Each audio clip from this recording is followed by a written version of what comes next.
ॐ अज्ञानतिमिरान्धस्य ज्ञानञ्जनशलाकया चक्षुरुन्मिलितं येन तस्मै श्रीगुरुवे नमः।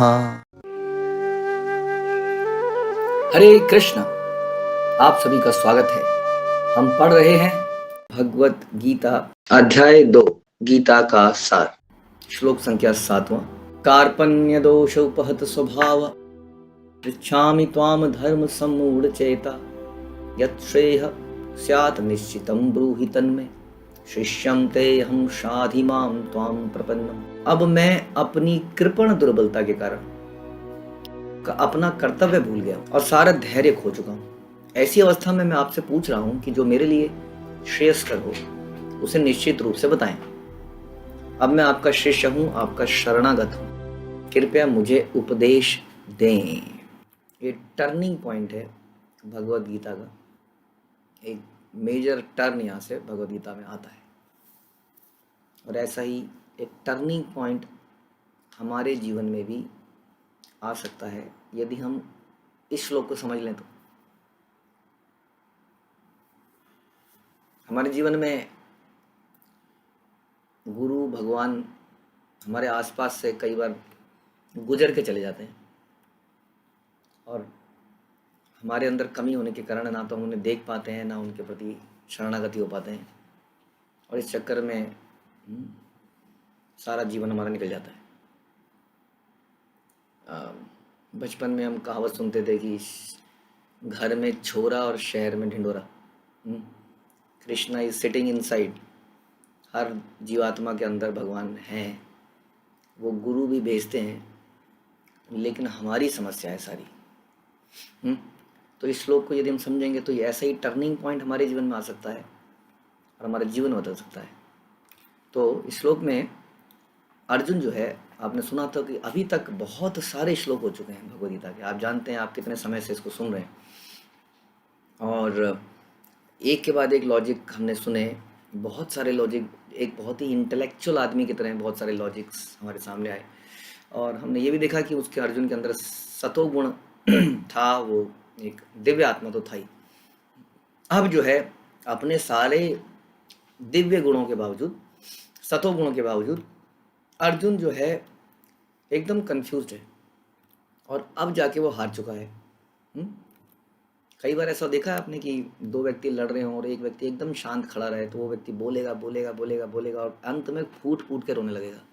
बोल भी वही रहा था, चिल्ला भी वही रहा था, लेकिन क्योंकि दूसरा वाला एकदम शांत खड़ा रहा, हाँ, तो उसका जो था वो निकल गया सारा।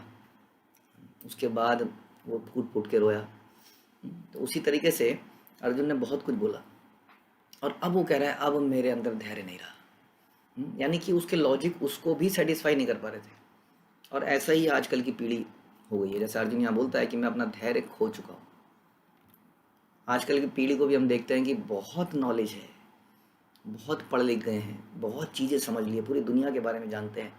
कहाँ एक ज़माने में आदमी अपने गांव के बारे में जानता था, 2-4 आसपास के गांव के बारे में जानता था। आज आदमी पूरी दुनिया के बारे में जानता है, पता नहीं क्या क्या नहीं जानता है। वो जानवरों के बारे में इतना जानता है, इंसान के यहाँ अलग अलग कंट्रीज़ में क्या खाया जाता है, क्या पहना जाता है, वहाँ की जलवायु कैसी है, कितनी इन्फॉर्मेशन है।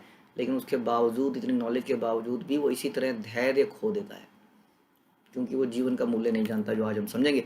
तो वो कहता है कि मैं अपनी कृपण दुर्बलता के कारण, बड़े इंपॉर्टेंट शब्द है ये श्लोक। एक्चुअली में केवल 10-15 मिनट का श्लोक नहीं है लेडीज, इसको किसी तरह से इतने कम समय में बोलना बड़ा मुश्किल काम है। लेकिन कृपणता, कृपण कौन होता है? कृपण वो होता है जो किसी, जिसको कंजूस कहते हैं ना, कंजूस इस कृपण। कंजूस क्या करता है? कंजूस को कोई वस्तु दी जाए, जैसे हम सुनते थे कि किसी सेठ धन्नालाल जो कि बड़े कंजूस थे, उनके पास एक घी का डब्बा था, वो सालों साल वही घी का डब्बा बना रहा, लेकिन वो फिर भी रोज़ घी की चुपड़ी रोटी खाते थे, ऐसा वो कहते थे। तो पूछा गया कि कैसे खाते हैं आप, ख़त्म क्यों नहीं होता? उन्होंने कहा डब्बे के बाहर से रोटी को चपेट लेता हूँ रोज़। हाँ, तो घी का डब्बा वैसे ही पड़ा रहता है। इसको कहते हैं कृपण। जो किसी वस्तु का इस्तेमाल उस चीज़ के लिए ना करे जिस चीज़ के लिए वो बनी है ना, उसको अननेसेसरली प्रोटेक्ट करके रखा हुआ है। उसी तरह से मनुष्य जीवन में जो इस मनुष्य जीवन को इसके पर्पस के लिए नहीं यूज़ करता, उसको हम कृपण कहते हैं। वो व्यक्ति वास्तव में कृपण है, जो उसका इस्तेमाल किसी और घटिया चीज़ के लिए करता है। जैसे हम अगेन कुछ सुनते हैं कि किसी को दैट गार्डनर माली को, किसी माली को हीरा मिल जाता है तो वो सोचता है कि ये तो बड़ी अच्छी चीज़ मिल गई है मेरी खुरपी को तेज करने के लिए, और रोज़ खुरपी को तेज करता है और अपनी पॉकेट में रख लेता है। हम्म? तो ये सारे कृपणता के एग्जाम्पल हैं जहाँ व्यक्ति अपनी सही चीज़ के लिए इस्तेमाल ना कर सके। तो मैं अपनी कृपणता के कारण वो समझ रहा है कि my it is my duty to fight, but somehow because of attachment skin disease, Prabhupada कहते हैं परपट में स्किन डिजीज मतलब चर्म योग। आप समझेंगे कि चर्म योग कौन सा था, उसको खुजली थी, खाज थी, बाउल्स हो गए थे, क्या प्रॉब्लम थी, क्या अर्जुन को खुजली भी थी, हमें तो पता ही नहीं था। चर्म योग से मतलब है मैं और मेरा, ये मैं हूँ, ये मेरे संबंधी है, मेरा भाई है, भाई भाई। हम्म? भाई शब्द सुना होगा ना हमने पिक्चरों में, भाई है सामने खड़ा है, क्या करें। हम्म? ये मेरे पितामह हैं, ये मेरे ये हैं, तो इसको प्रभुपाद बोलते हैं चर्म योग। हमने पिछले कुछ श्लोकों में सुना कि कैसे ये एक उदार हृदय तो था, एक दयालु हृदय तो था, लेकिन दयालु हृदय मिस डायरेक्टेड था। वो इस करुणा को जीव जीव जन साधारण के लिए नहीं सोच पा रहा था, वो लिमिटेड सोच पा रहा था।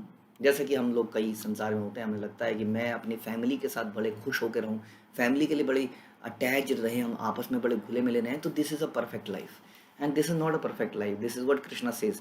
कृष्णा कहते हैं नहीं, आपकी सोच गलत है, आप सिर्फ मैं और मेरा के बारे में सोच रहे हैं। तो अपने आप ही अर्जुन बोल भी रहा है, मैं कृपण दुर्बलता के कारण, यानी कि पहचान भी रहा है व्यक्ति।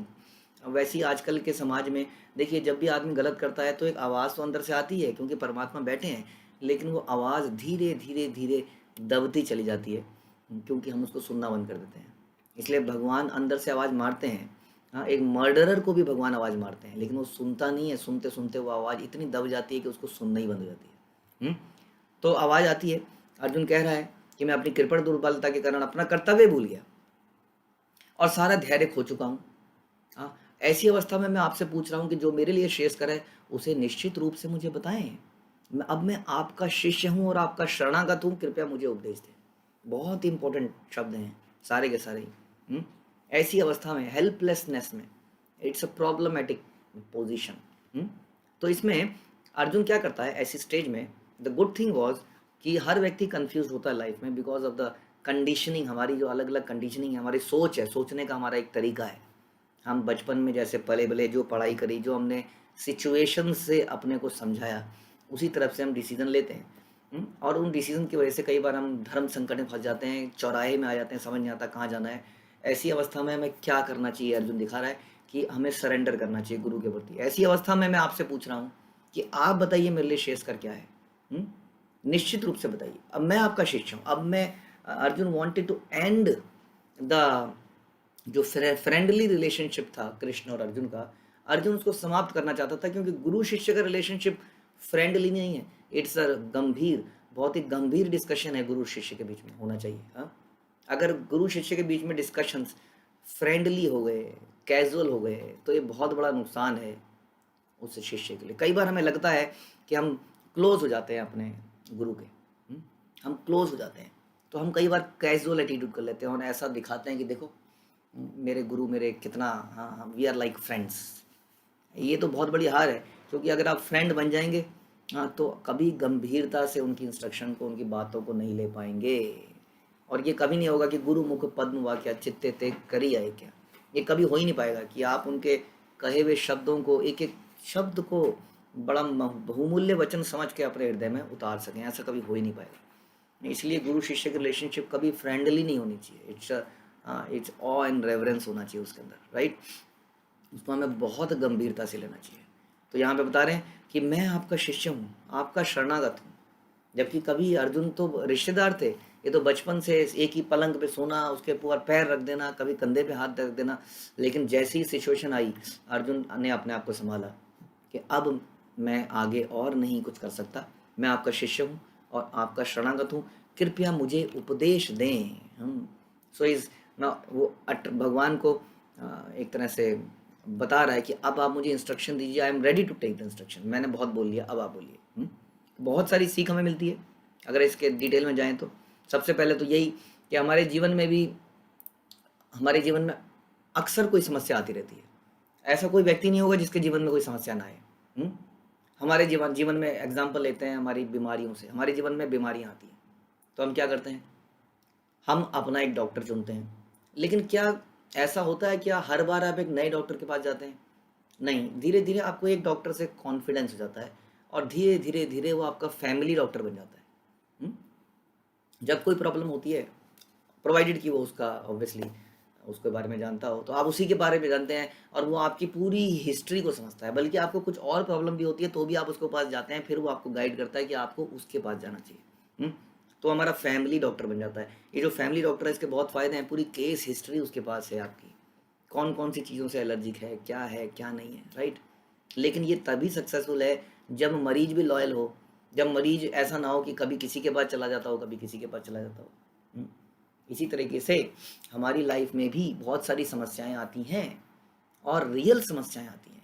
ये जो समस्याएं ये रियल नहीं है, जो संसार में छोटी छोटी समस्याएं रोज आती हैं, क्या रियल प्रॉब्लम्स हैं?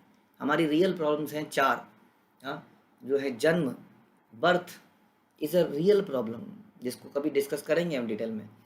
But birth is a problem, due to birth there is death. इतना ही समझ लेते हैं अभी। तो बर्थ इज़ अ प्रॉब्लम, जन्म एक समस्या है, उसके बाद बुढ़ापा एक समस्या है, बीमारी एक समस्या है और मृत्यु एक समस्या है। तो ये चार समस्याएं रियल हैं, क्योंकि इसको कोई भी व्यक्ति ऐसा नहीं है जो इनको अवॉइड कर सके। कोई भी व्यक्ति ऐसा नहीं है जो इसको चाहता है। तो इसलिए ना चाहकर भी सबके पास ये आती है, इसलिए ये रियल प्रॉब्लम है। तो इस रियल प्रॉब्लम के लिए भी हमें एक डॉक्टर की आवश्यकता है और उस डॉक्टर को हम स्पिरिचुअल मास्टर कहते हैं, उस डॉक्टर को हम गुरु कहते हैं।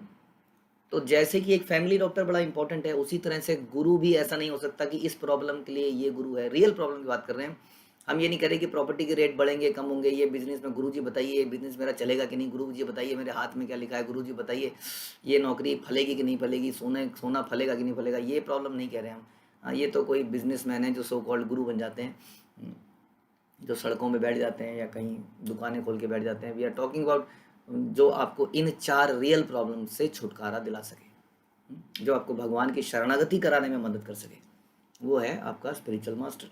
तो वैसे ही एक स्पिरिचुअल मास्टर भी हमारे जीवन में होना चाहिए, जैसे एक फैमिली डॉक्टर है जो कि आपकी केस हिस्ट्री को जानता हो, जिसके प्रति आप सरेंडर करें, जिसके पास डॉक्टर की तरह आप खुल के सारी प्रॉब्लम्स बताएं, अंदर की प्रॉब्लम बताएं, सारे रोगों के बारे में बताएं, अपनी सारी गलतियों के बारे में बताएं, नहीं तो इलाज ठीक नहीं होगा। तो ऐसा व्यक्ति हमें चाहिए जो कि इन प्रॉब्लम को सॉल्व करे। लेकिन अक्सर तात्पर्य में बात लिखते हैं कि मनुष्य जो है जानवर योनि इस प्रॉब्लम को सॉल्व नहीं कर सकती। इन रियल प्रॉब्लम को जानवर योनि सॉल्व नहीं कर सकती। जानवर भी आहार, निद्रा, भय, मैथुन इन्हीं चार प्रॉब्लम को सॉल्व कर सकती है। आपने खाने की समस्या को जानवर बहुत अच्छे से सॉल्व करते हैं, आप जानते ही हैं। इसके बारे में क्या बताएं, कितने टीवी चैनल हैं जो दिखाते हैं कि how intelligent they are when it comes to food. तो इसलिए जानवर भी ये आहार, निद्रा, भय, मैथुन को सॉल्व करते हैं, लेकिन रियल प्रॉब्लम को जानवर सॉल्व नहीं कर सकते, उसको केवल मनुष्य सॉल्व करते हैं। जो मनुष्य इन रियल प्रॉब्लम को सॉल्व करने के लिए प्रयत्न नहीं करता वो कृपण है, वो है कृपण, यानी कि who is misutilizing the human body. तो वो यहाँ पर बताया जा रहा है। बट लोगों को मालूम ही नहीं है कि ये प्रॉब्लम सॉल्व भी करी जा सकती है। लोग सोचते हैं ये प्रॉब्लम भी क्या सॉल्व हो सकती है, इसलिए ignore it, just enjoy the life. हाँ, बिल्कुल उसको इग्नोर करके जीना चाहते हैं कि उसको जब आएगी तब सोचेंगे, और जब आती है तो भयंकर तरीके से टूट जाते हैं। बट जिसने पहले से ही जो इनको प्रॉब्लम को पता होता है, वो सोल्यूशन पे काम कर रहा होता है, उसको थोड़ा टेम्परेरी दुख तो होता है, लेकिन वो अपने आप को बड़ी आसानी से रिकवर कर लेता है और फिर अपने रास्ते पे चल पड़ता है। तो ऐसी ही हमें डॉक्टर की ज़रूरत है, जिसको हम गुरु कहते हैं, जो अर्जुन यहाँ पे ले रहा है। बट हम सोचते हैं कि हमारी ऐसी समस्याओं में कौन सॉल्व करेगा हमारी प्रॉब्लम्स को, हमारे रिलेटिव्स ज़रूर हमारी मदद करेंगे। बट आपके रिलेटिव पूरा भी दम लगा दें, लेकिन इन प्रॉब्लम से आपको निकाल नहीं पाएंगे, कोई भी नहीं निकाल सकता इन समस्याओं से। हाँ, इस समस्या से केवल हमारे गुरु ही हमें निकाल सकते हैं, क्योंकि हमें बार बार जन्म लेने के इस प्रोसेस से छुटकारा दिला सकते हैं। ठीक है, लेकिन ये केवल उसी व्यक्ति के साथ होगा जो कि सरेंडर करता है, जो कि कृष्ण, जो कि अर्जुन की तरह, अर्जुन जैसे बोलता है यहाँ पर कि मैं आपके शरणागत हूँ। जो इस प्रकार से गुरु के पास जाता है, या जो गुरु के पास चैलेंजिंग मूड में नहीं जाता है, जो सरेंडर करता है, जो व्यक्ति गुरु को सरेंडर करता है और लाइफ की प्रॉब्लम को सॉल्व करने के प्रयास करता है, उसको ब्राह्मण कहते हैं। प्रभुपाद बहुत अच्छा डेफिनेशन देते हैं परबट में कि हु इज अ ब्राह्मण। ब्राह्मण इज नॉट कि कोई है तिवारी जी हैं, कोई शर्मा जी हैं, कोई भट्ट जी हैं, कोई ये हैं। ब्राह्मण वो व्यक्ति है जो लाइफ की प्रॉब्लम को समझता है और उनको सॉल्व करने का प्रयत्न करता है और फिर दूसरों को बताता है कि ऐसे इसको सॉल्व किया जा सकता है, वो व्यक्ति ही वास्तव में ब्राह्मण है। तो ये यहाँ पर ब्राह्मण का बहुत अच्छा डेफिनेशन दिया। लेकिन डॉक्टर बहुत सारी फीस मांगते हैं, लॉयर है जो हमारी कई सारी समस्याओं को लॉयर भी सॉल्व करता है, वो भी बहुत सारी फीस मांगता है, और हमें फीस देना बड़ा अच्छा लगता है, क्योंकि जितनी महंगी चीज़ होगी वो हमें ज़्यादा अच्छी लगती है। ये भी एक फैशन ही है कि गाड़ी भी हो तो महंगी वाली होनी चाहिए, चाहे कैसी भी हो। इसलिए जब स्पिरिचुअल मास्टर प्रवचन देता है और बदले में कुछ नहीं मांगता है तो हम उसको बड़ा चीप लेते हैं। हम कहते हैं प्रवचन ही तो है, रेडियो की तरह आज चल रहा है कल भी चलेगा, क्या फर्क पड़ता है, सुन लेंगे। तो हम एक डॉक्टर की एडवाइस को तो बड़े कान से सुनते हैं, जिसकी आधी बात समझ, हैंड राइटिंग भी आधी समझ में आती है, आधी समझ में नहीं आती है, कुछ कुछ बोलता है उसमें से कुछ कुछ समझ में आता है, दिन में 3 बार 2 बार 4 बार पता नहीं क्या बोला। फिर हम बाद में जाके अपने केमिस्ट से पूछते हैं जी क्या बताया जी, कुछ समझ सा नहीं आया, बताइए ज़रा दोबारा। लेकिन उसकी बात, क्योंकि एक बारी में 500-1000 रुपये देने होते हैं, लेकिन जो हमें गुरु के मुख से सुनता है उसको हम बड़ा चीप लेते हैं। यही हमारी समस्या है, इसलिए हम सरेंडर नहीं करते, इसलिए हमारा उद्धार नहीं होता, इसलिए सारी प्रॉब्लम्स सॉल्व नहीं होती। लेकिन इसलिए हर व्यक्ति को इस प्रॉब्लम को सॉल्व करने के लिए एक गुरु को एक्सेप्ट करना चाहिए। गुरु कौन होता है उसके बारे में हम आगे चर्चा करेंगे, आज हम वो चर्चा नहीं कर रहे हैं इस वक्त, कि नहीं तो कहीं और चले जाएंगे। और अगर ये एडवाइस गलत हो तो क्या होगा? आप कह रहे हैं एडवाइस लीजिए, मैं तो आज तक खुद ही सॉल्व करने का प्रयास करता था। जो व्यक्ति ऑलरेडी दलदल में घुसा हुआ हो, वो दलदल से कैसे निकल सकता है? भला दलदल से तो वही निकाल सकता है जो दलदल में नहीं है, वो आपको खींच सकता है, आप खुद कैसे निकल सकते हैं? दूसरी बात, अगर एडवाइस गलत भी हो तो कृष्ण उसकी जिम्मेदारी अपने ऊपर लेते हैं। भगवान इम्पॉसिबल एडवाइस को भी पॉसिबल बना देते हैं। आप जानते हैं श्रील भक्ति सिद्धांत सरस्वती ने अपने शिष्य श्रील प्रभुपाद को एक ऐसी ही इम्पॉसिबल इंस्ट्रक्शन दी कि आप विदेशों में जाके प्रचार कीजिए। अब बताइए कैसे करें विदेशों में जाके प्रचार, कैसे जाएं, कौन ढूंढें, कैसे करें? और ये सच हो गया। श्रील प्रभुपाद ने अपने एक बहुत प्रिय शिष्य गौर गोविंद स्वामी महाराज को उड़ीसा में जाके मंदिर खोलने को बोला, और बोला जी यहाँ पर मंदिर खोलना है। कहाँ खोलना है? ये तो जंगल है। उन्होंने कहा हाँ यहीं पे खोलना है। कैसे करना है? कुछ पैसे तो दो। उनका पैसे होते तो फिर मैं ही ना खोल लेता, तुम्हें क्यों रखा यहाँ पर? और वहाँ पर उन्होंने एक झोपड़ी बनाई, वहाँ पे सांप आ जाते थे जंगल के बीच में। आज वहाँ इतना सुंदर मंदिर है, आप देखेंगे कभी, कितना प्रचार उन्होंने कर दिया वहाँ पर। तो ये एडवाइस जो है अगर इम्पॉसिबल गलत भी लगती है, क्योंकि व्यक्ति ने सरेंडर किया है गुरु के प्रति, इसलिए वो सारी गलत सलत एडवाइस को भगवान परफेक्ट कर देते हैं। भगवान के तो हाथ में है सब कुछ, इसलिए देयर इज नथिंग गलत, सही और गलत की बात नहीं यहाँ पर, ठीक है। इसलिए हम सबको अपनी रियल प्रॉब्लम को सॉल्व करने का प्रयास करना चाहिए। हमें सबको इस प्रकार से ब्राह्मण बनने का प्रयास करना चाहिए, हमें गुरु धारण करना चाहिए, गुरु को सरेंडर करना चाहिए। किस भाव से करना चाहिए? ये अभी हमने अर्जुन के मुख से सुना कि अर्जुन ने बोला शिष्यम ते हम शाधिमाम त्वाम प्रपन्नम, कि मैं आपका शिष्य हूँ और आपका शरणागत हूँ, कृपया मुझे उपदेश दें। This is the surrenderance level. आप इन शब्दों से देख सकते हैं कि कितना महान व्यक्ति जो कि राज घराने से है, संसार का सबसे बड़ा योद्धा है, वो कितने विनीत भाव से अपने इस वक्त जो भगवान को ही गुरु मान के उनके शरणागत होता है। किस भाव से हमें शरणागत होना चाहिए, तभी वो इन्फॉर्मेशन जो गुरु बोलेंगे, जो नॉलेज वो देंगे, जो ज्ञान देंगे, उससे हमारे हृदय में बदलाव आएगा। नहीं तो हम उसको बड़ा चीप ले लेंगे, ठीक है। तो इन सब बातों को ध्यान रखिए। बहुत संक्षेप में हमने इसको डिस्कस किया, लेकिन इसके मतलब बहुत गहरे हैं। श्रीमद् भगवद गीता की जय। श्रील प्रभुपाद की जय।